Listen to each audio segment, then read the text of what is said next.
మన చుట్టూ చూస్తే అసలు సమాచారం ఒక తుఫానులా ఉంది కదా. అవును, ప్రతి చోట. ఒకరు ఒక ఆహార పద్ధతి చాలా మంచిది అంటారు, అవును, ఇంకొకరొచ్చి అదే విషమంటారు. నిజమే.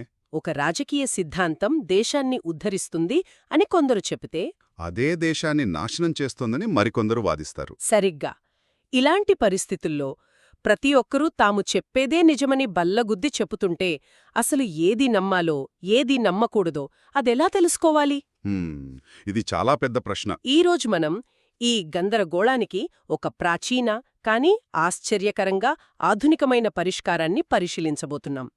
మన ఆధారం కాలమసుత్తా అనే ఒక ప్రసిద్ధ బౌద్ధ గ్రంథం.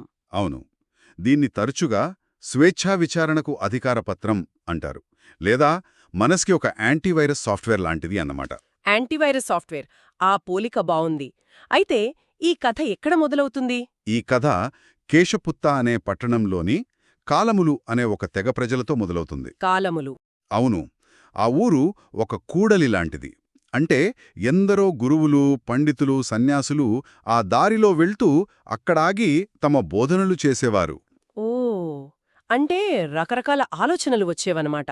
రకరకాలే కాదు, పరస్పర విరుద్ధమైన ఆలోచనలు. ఒకరొచ్చి నా సిద్ధాంతమే గొప్పది, మిగతావన్నీ తప్పు అని చెప్పి వెళ్లేవారు.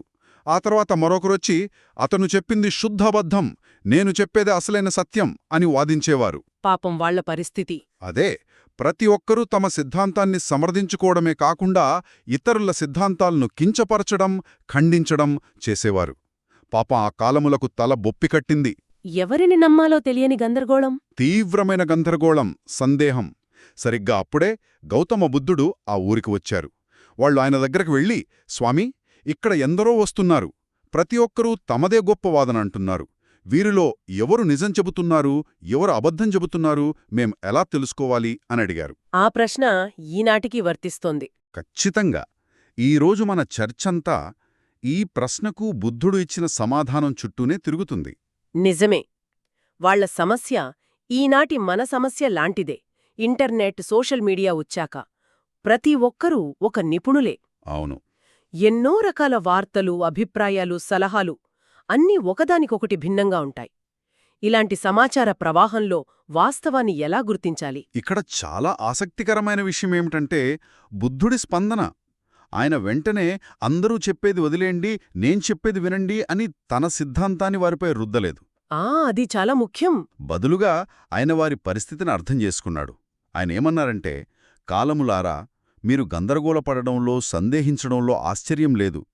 క్లిష్టమైన విషయంలోనే మీకు సందేహం కలిగింది అని చెప్పి వారి సందేహాన్ని అంగీకరించాడు, గౌరవించాడు. అంటే వారి ప్రశ్నను చిన్నచూపు చూడలేదు. అస్సలు లేదు. ఇది అధికారం నుండి కాకుండా సానుభూతి నుండి సంభాషణను ప్రారంభించడం. ఈ రోజులో ఎవరైనా సందేహం వ్యక్తం చేస్తే వారిని అజ్ఞానులుగా ముద్రవేస్తారు. నిజమే. కాని ఇక్కడ సందేహాన్ని జ్ఞానానికి మొదటి మెట్టుగా గుర్తించారు. వారి సందేహాన్ని అంగీకరించిన తరువాత బుద్ధుడు వారికి ఒక జాబితా ఇచ్చాడు అన్నారు.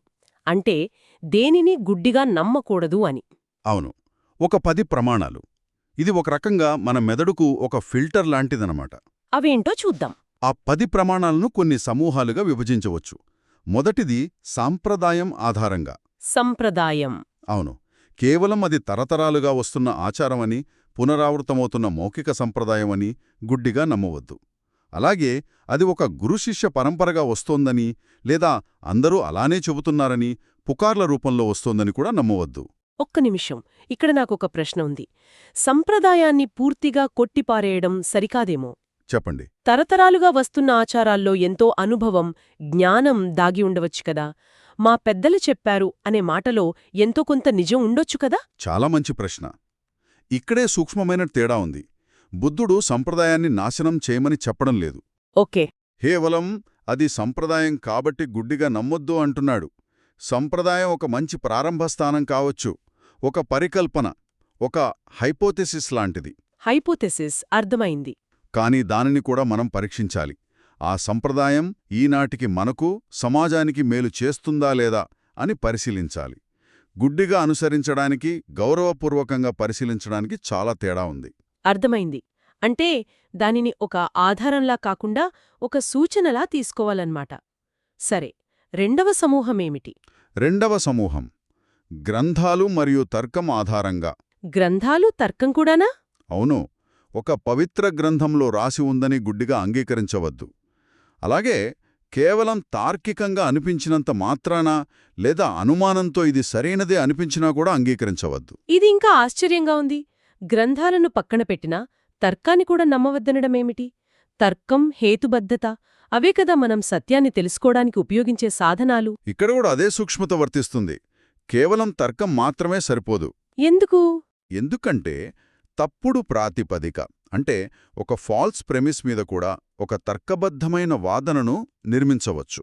ఉదాహరణకు, హ్మ్, ఆకాశంలో ఎగిరేవన్నీ పక్షులే. విమానం ఆకాశంలో ఎగురుతుంది కాబట్టి విమానం ఒక పక్షి. ఈ వాదన తార్కికంగా సరియైనదే, కానీ ప్రాతిపదిక తప్పు కాబట్టి ముగింపు తప్పు. సరిగ్గా.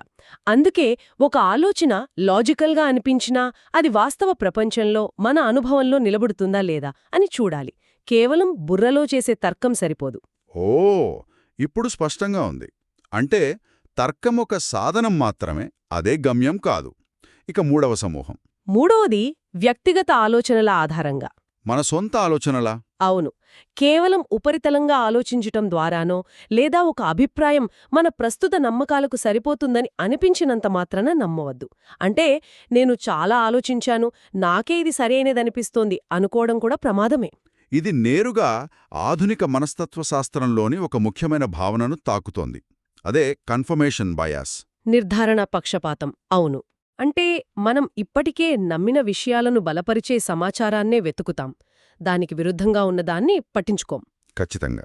2500 సంవత్సరాల క్రితమే బుద్ధుడు ఈ మానసిక బలహీనతను గుర్తించడం అద్భుతం. అవును. ఇక చివరిది చాలా ముఖ్యమైనది, అధికారం ఆధారంగా నమ్మడం. అధికారం అంటే మాట్లాడే వ్యక్తి చాలా సమర్థుడిగా, వాక్చాతుర్యం ఉన్నవాడిగా కనిపించినా లేదా ఆ సన్యాసి మా గురువు అనే గుడ్డి భక్తితో ఏ విషయాన్ని అంగీకరించవద్దు. ఇది ఈనాటి టెడ్ టాక్ యుగానికి బాగా వర్తిస్తుంది. ఒక వ్యక్తి చాలా ఆత్మవిశ్వాసంతో చక్కగా మాట్లాడితే మనం నమ్మేస్తాం. వారు చెప్పేది నిజమేనని నమ్మేస్తాం. దీన్నే హేలో ఎఫెక్ట్ అంటారు కదా. ఒక మంచి వక్త చెప్పేది మంచి విషయమే అయ్యుండాల్సిన అవసరం లేదు. లేదు. ఈ 10 నియమాలు చూస్తుంటే గ్రంథాలు, గురువులు, తర్కం, సంప్రదాయం, మన సొంత ఆలోచనలు, వేటిని గుడ్డిగా నమ్మవద్దు అంటున్నారు. మరి ఇంకేం మిగిలింది? దేనిని ఆధారం చేసుకోవాలి? ఇక్కడే బుద్ధుడు ఒక ఆచరణాత్మకమైన, అనుభవపూర్వకమైన పరీక్షను ప్రతిపాదించాడు. ఇవన్నీ కాదన్న తరువాత ఆయన అన్నారు, కాలములారా, ఒక బోధనను ఎప్పుడు స్వీకరించాలంటే మీకు మీరే తెలుసుకున్నప్పుడు. ఇది చాలా శక్తివంతమైన ప్రకటన. సత్యానికి అంతిమ అధికారం మన బయట ఎక్కడో లేదు, మన లోపల, మన అనుభవంలోనే ఉంది అని చెప్పడం ఇది. మీకు మీరే తెలుసుకోవడం అనేది కొంచెం అస్పష్టంగా అనిపిస్తుంది. అంటే మనసుకు నచ్చినట్టుండటమా లేక మన గట్ ఫీలింగ్ని నమ్మడమా? దీనికేదైనా నిర్దిష్టమైన పద్ధతి ఉందా? ఉంది. అదే ఈ సుత్త యొక్క హృదయం. అది అస్పష్టమైన భావన కాదు, చాలా స్పష్టమైన కొలమానం. ఆయన ఒక ప్రామాణిక పరీక్షను ఇచ్చాడు. అదెలాంటి పరీక్ష? దాని ప్రకారం ఒక ఆలోచనను లేదా బోధనను ఎప్పుడు తిరస్కరించాలి, ఎప్పుడు స్వీకరించాలి. ముందుగా తిరస్కరించాల్సినవి. సరే. అవి అకుశలమైనవి, అంటే మనకు మంచి చెయ్యనివి. అన్హోల్సమ్. అవును, నిందార్హమైనవి, విజ్ఞులచే నిందించబడినవి, మరియు అన్నిటికంటే ముఖ్యంగా వాటిని ఆచరిస్తే హాని, దుఃఖానికి దారితీసేవి అయితే వాటిని వదిలివేయాలి. అంటే ఒక సిద్ధాంతం ఎంత గొప్పగా, ఎంత తార్కికంగా వినిపించినా చివరికి దానిని ఆచరణలో పెడితే ఫలితమేమిటి?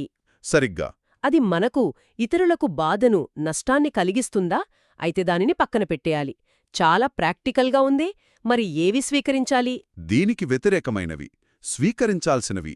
అవి కుశలమైనవి, అంటే మనకు మేలు చేసేవి, నిందారహితమైనవి, విజ్ఞులచే ప్రశంసించబడినవి. హోల్సమ్. అవును. మరియు వాటిని ఆచరిస్తే శ్రేయస్సు, ఆనందానికి దారితీసేవి అయితే వాటిని అనుసరించాలి, వాటికి అనుగుణంగా జీవించాలి. ఇక్కడ మొత్తం దృష్టి మారిపోతోంది. గ్రంథం ఏమి చెబుతోంది లేదా గురువు ఏమి చెబుతున్నాడు అనే ప్రశ్నల నుండి వాస్తవ ప్రపంచంలో దీని పర్యవసానాలు ఏమిటి అనే ప్రశ్న వైపుకు వెళ్తున్నాం. అంటే ఒక సిద్ధాంతం యొక్క నిజానిజాలు దాని ఫలితాల ద్వారా తెలుస్తాయి.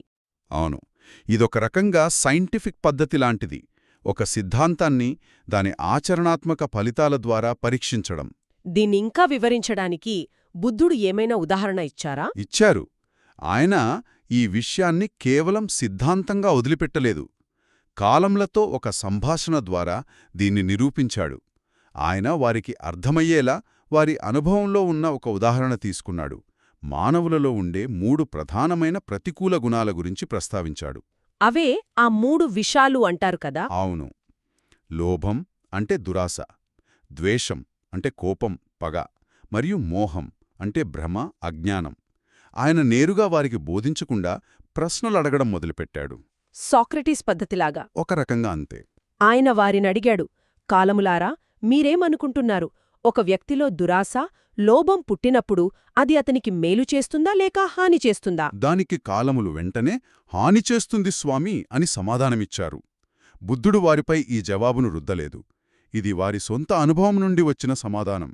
అవును కదా, దురాశతో ఉన్న వ్యక్తి ప్రశాంతంగా ఉండడని, ద్వేషంతో రగిలిపోతున్న వ్యక్తి సంతోషంగా ఉండడని ఎవరికైనా తెలుసు. వారికి ప్రత్యక్షంగా తెలుసు. బుద్ధుడు ఆపకుండా దాన్ని పర్యవసానాల గురించి ఇంకా లోతుగా ప్రశ్నించాడు. అవును. ఈ దురాశ, ద్వేషం, భ్రమలతో నిండిన వ్యక్తి ప్రాణహాని చేస్తాడు, దొంగతనం చేస్తాడు, అబద్ధాలు చెబుతాడు, ఇతరులను కూడా అలా చేయమని ప్రోత్సహిస్తాడు. ఇది అతనికి దీర్ఘకాలంలో హాని, దుఃఖాన్ని కలిగిస్తుందా అని అడిగాడు. దానికి వాళ్ళు ఏమన్నారు? దీనికి కూడా కాలములో అవును స్వామీ అని అంగీకరించారు. ఎందుకంటే వారు తమ సమాజంలో ఈ చర్యల యొక్క దుష్ఫలితాలను కళ్లారా చూస్తున్నారు. దొంగతనం, హింస, అబద్ధాలు ఇవి ఎవరికీ సంతోషాన్ని ఇవ్వవు. వారికి అనుభవపూర్వకంగా తెలుసు. అప్పుడు బుద్ధుడు ఆ పరీక్షా ప్రమాణాలను వారి సమాధానాలతోనే ధృవీకరించాడు. మరి ఈ విషయాలు మంచివా చెడ్డవా అని అడిగితే వారు చెడ్డవి అన్నారు. విజ్ఞులు వీటిని ప్రశంసిస్తారా, నిందిస్తారా? నిందిస్తారు అన్నారు. వీటిని ఆచరిస్తే హాని, దుఃఖం వస్తాయా రావా అంటే వస్తాయి అన్నారు. చూశారా, బుద్ధుడు చెప్పిన పరీక్షా ప్రమాణాలన్నిటినీ వారు తమ అనుభవం ద్వారానే ధృవీకరించారు. అదేవిధంగా దీనికి వ్యతిరేకమైన గుణాల గురించి కూడా చర్చ జరిగింది. లోభం, ద్వేషం, మోహం లేనప్పుడు, అంటే ఉదారత, కరుణ, వివేకం ఉన్నప్పుడు అది మేలు మరియు ఆనందానికి దారితీస్తుందని కూడా వారు స్వయంగా అంగీకరించారు. ఈ పద్ధతిలో ఉన్న గొప్పతనమేమిటంటే బుద్ధుడు వారికి ఏది నమ్మాలో చెప్పడం లేదు. వారికి ఏది మంచి, ఏది చెడు అని తీర్పు ఇవ్వడం లేదు. వారి అనుభవం నుండే వారికి తెలిసిన సత్యాన్ని వారే గ్రహించేలా మార్గనిర్దేశం చేస్తున్నాడు. సరిగ్గా నేను చెప్పాను కాబట్టి ద్వేషం చెడ్డది అని చెప్పడం లేదు. ద్వేషం యొక్క ఫలితాలను మీరే గమనించండి. అది దుఃఖానికి దారితీస్తుందని మీకే తెలుస్తుందని చెప్తున్నాడు. నైతికత అనేది ఎవరో విధించిన నియమాల సముదాయం కాదు. అది కారణఫలిత సూత్రం మీద ఆధారపడి ఉందని చూపిస్తున్నాడు. ఖచ్చితంగా. కాబట్టి కాలమసుత్త యొక్క సారాంశమేమిటి? ఇది విమర్శనాత్మక ఆలోచనకు ఒక కాలాతీతమైన చట్రం. 2500 సంవత్సరాల క్రితం చెప్పిన ఈ మాటలు ఈనాటి సమాచార యుగంలో మరింత ఎక్కువగా వర్తిస్తాయి. మరింత ఎక్కువగా. సత్యం అనేది బయటి మూలాలపై, అది గ్రంథం కావచ్చు, గురువు కావచ్చు, లేదా మన సొంత తర్కం కావచ్చు, వాటిపై గుడ్డి నమ్మకం కాదు. సత్యం అనేది మన జీవితంలో మన ఆలోచనలు మరియు చర్యల యొక్క కారణం మరియు ఫలితాన్ని నిశితంగా నిజాయితీగా గమనించడం ద్వారా తెలుసుకోవడం. ఇది ఒక రకంగా మూఢనమ్మకాలకు, గుడ్డి విశ్వాసాలకు విరుగుడు. ఖచ్చితంగా. ఈ సందేశం వినేవారికి ఒక శక్తిని, బాధ్యతను ఇస్తుంది. ఎవరైనా చెప్పిన దాన్ని గుడ్డిగా నమ్మే బదులు లేదా తిరస్కరించే బదులు దాన్ని పరీక్షించే అధికారం మన చేతుల్లోనే ఉందని చెప్తుంది. అవును, దీనిని ఆచరిస్తే వాస్తవంలో ఏం జరుగుతుంది అని పరీక్షించే అధికారం మన చేతుల్లో ఉంది. మన అనుభవమే మనకు అంతిమ గురువు. ఇది చాలా స్వేచ్ఛనిచ్చే ఆలోచన. కాని అదే సమయంలో గొప్ప బాధ్యత కూడా. ప్రతిదాన్నీ మనం స్వయంగా పరీక్షించుకోవాలి. అవును. ఈ చర్చ నుండి ఒక ఆలోచింపజేసే ప్రశ్నతో ముగిద్దాం. ఈ సుత్త ప్రకారం నైతికత అనేది దాని ఫలితాలలో నిష్పక్షపాతంగా ఉంటుంది. అంటే ఒక చర్య లేదా ఒక నమ్మకం మంచిదా చెడ్డదా అనేది అది మనకు, ఇతరులకు ఆనందాన్ని, శ్రేయస్సును ఇస్తుందా లేక దుఃఖాన్ని, హానిని కలిగిస్తుందా అనే దానిపై ఆధారపడి ఉంటుంది. అవును, దాని పర్యవసానాల మీద. ఇది నిజమైతే ఈరోజు మనం బలంగా నమ్మే ఏ ఆధునిక సత్యాలు లేదా నమ్మకాలు, అవి రాజకీయ, సామాజిక లేదా వ్యక్తిగత నమ్మకాలు కావచ్చు, వాటిని నిశితంగా పరిశీలించినప్పుడు హాని వర్సెస్ శ్రేయస్సు అని ఈ సరళమైన, ఆచరణాత్మకమైన పరీక్షలో విఫలమవుతాయో ఆలోచించండి.